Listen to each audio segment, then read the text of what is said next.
Shady? That's just like, I'm just so tired of it. Like, everybody got so much to say. We talking about last year? That's what we talking about? Well, what's going on this year? We going to NFC Championship game. We going to Super Bowl. That's what it is. Defense, we improved the defense. Right? Yep. Got some pieces we needed, linebacker, some corners. We did that, a little safety help. Right? And then on the offense, I mean, we did get one of the best players in football. True. Saquon Barkley. That is happening. And Instead of talking about what's going on right now, we talking about last year. Jalen was not that good last year. It is what it is. Okay, cool. The defense was sorry last year. Okay, cool. What's up? What we talking about? What we talking about, Dave Helman? We didn't talk about his last year. We haven't gotten to this year yet. Man, the Italian Stallion is coaching. He ready to go this year. That's what we talking about. So Big Sirianni, baby. You trust that Sirianni and Hurts are going to fix their fractured and, what is this, toxic relationship? What is this? Fractured? Unhealthy. Unhealthy. And then another thing, like the sources. Like, where's it coming from? All right, listen. It's not Shady's One thing about me, I'm involved. I got all my sources everywhere, Eagles right? on today. Oh, yeah, you know. So on the team, up in the offices, the owner, I got my hands in everything. And it's no issues. We're trying to move forward, okay? And it's like we can't, because I guess everybody wants to talk about what happened last year. Well, last year's gone. We had a whole new team, whole new roster, right? New players everywhere. I'm looking forward to this year. I think we have the talent, we have the leadership, and our quarterback to win games. We have the leadership in the locker room and from the head coach to win games and get back to what we did a couple years ago. And that's a Super Bowl. Is this like when you're having problems in your relationship and you tell too many people and then you stay together? And they did their counseling. Be I heard about the careful with counseling. that. Don't do they that. did their little thing. You know what I mean? They had their little... That's kind of what it feels like. Like it was like too much complaining going on and everyone was like, no, we good now. Like, well, that's not what we remember. And my thing is, as long as you're not telling the side chick what's going on and then the side chick tells everybody, it's not that what's going on. I think it was more of this... I wasn't talking about that. Friends getting involved, you know what I'm saying? Teammates, coaches. And now we had a whole new thing. We had whole new coordinators. Like, what are we talking about? Why would you talk to your side chick about what's going on? Oh, it happens more than often. I'm sure that it does. My question was why. Anyway, TJ, do you trust that Sirianni and Hurts get back I do. All the sides, I don't know nothing about about we're not talking about unhealthy relationships. Hold up now. We are talking about Nick Sirianni. Now, hold up now. No, we know you that you don't know nothing about that. Everybody sometimes needs Oh, okay. Well, a nice, soft shoulder to cry on. I was trying to build your rep up, and you did not take that. So. Yeah, I have bony shoulders. Anyway, who is Nick? Who they trying on? Let's get focused. TJ, do you trust that they will get their relationship back on track and that the Eagles will be back on track this year? I do because, number one, Sirianni, your job security depends on it. And for all intents and purposes, Jalen Hurts, your job may depend on it as well. And so when these stakes are this high and both jobs may depend on it, you got to put everything else behind you and say, what is it that caused this disconnect? What is it? What didn't you like about the offense last year? And vice versa. You sit down as men and you hash it out and you try to get on the same page. But a bigger part of this is when you look at the NFC, you say, okay, the Niners going to be there, the Packers going to be there, the Detroit Lions going to be there at the end. Right. If the Lions trade Ayuk, if the Niners trade Ayuk, I think they're going to take a step back. They're going to take a step back. And so now that's going to make it a little easier for the Philadelphia Eagles. And so I expect them to get back to the NFC Championship game because of that. I expect Sirianni and Hurts to get on the same page because if they don't, Sirianni won't be in Philly and Jalen Hurts may not be in Philly. And so when you have that type of on the line, you're going to figure it out. You make it work? Dave?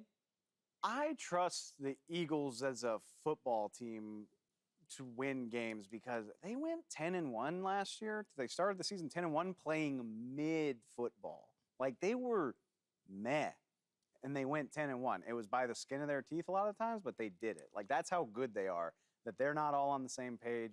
They're not playing as well as they could, and they go 10-1. So I trust them to be a good team because of that. They are one of the true elite rosters in the NFL. All pros all over the place. You get the picture. I don't trust what is going on behind the scenes in Philadelphia, and I don't trust that it's gone. I'm sorry, Shady. You act like other people are talking.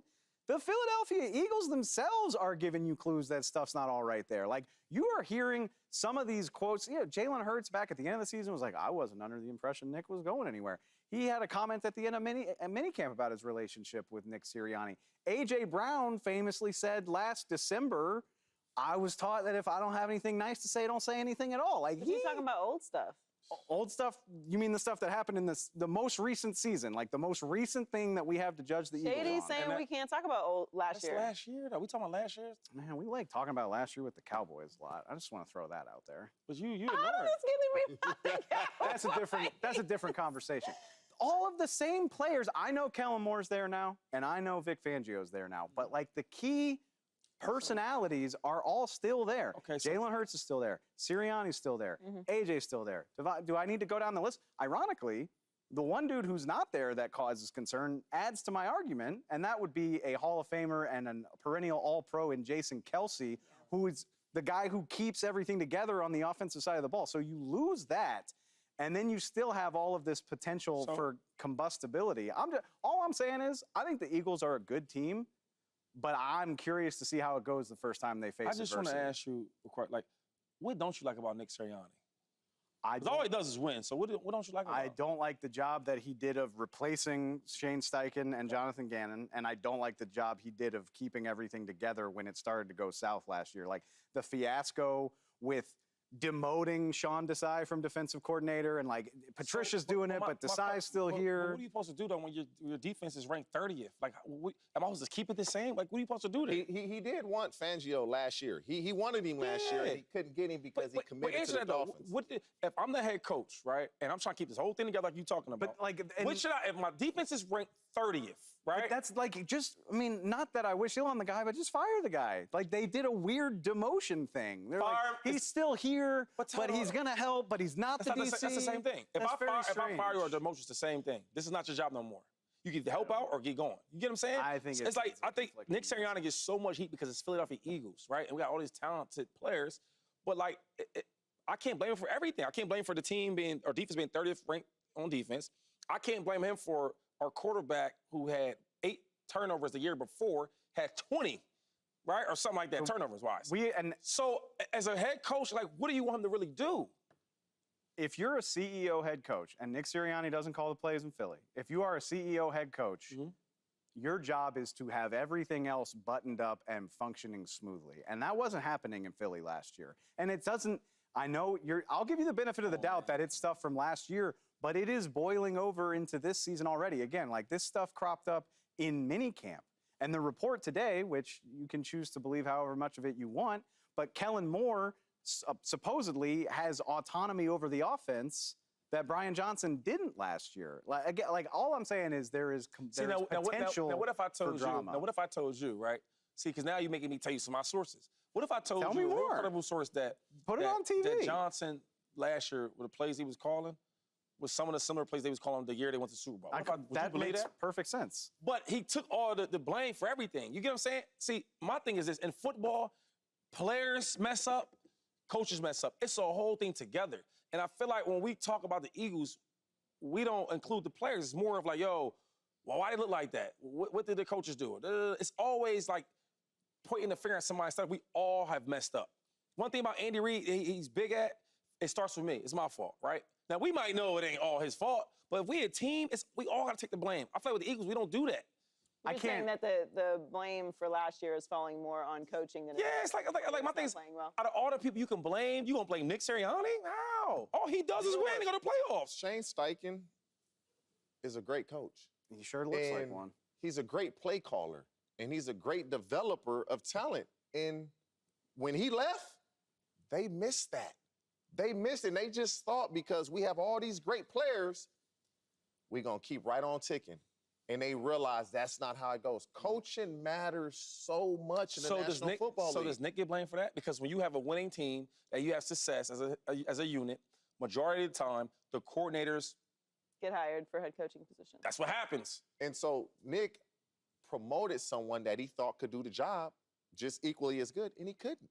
Right, but it happens. That happens. It does happen, and it's also why we praise people that have really high-level coaching trees because they're not just good at recognizing talent on the field, they're also good at recognizing talent in the coaching side. And that's a very difficult thing to do. There's only so much great of anything. There's only so many great players. There's only so many great coaches. There's only so many great executives. We just assume because you have this title that you're great at what you do. And you both know that's not the case. No. So his original hires were great hires. His first 2 coordinator hires were really good hires because they went to the Super Bowl. And then they got other jobs because they were really good and the team went to the Super Bowl. So your second choice might be a significant drop-off. Now, correct me if I'm wrong. At one point, wasn't Sirianni calling the plays and he gave it up?